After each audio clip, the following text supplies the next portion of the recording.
Hi guys, welcome back to my channel. In this video, I'm going to show you how to buy Swarm Network or Truth token on Binance Alpha. So Swarm Network just get this on Binance Alpha, and if you want to buy it, I will show you how step by step. So watch this video until the end.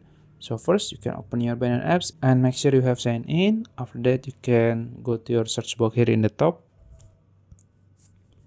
and then you can search Truth. This one.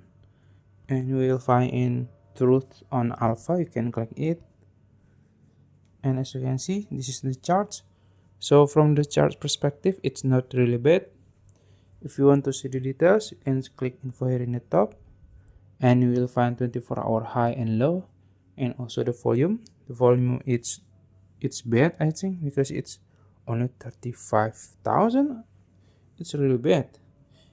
And then you can check their social media and their website, and also you can check their audit here.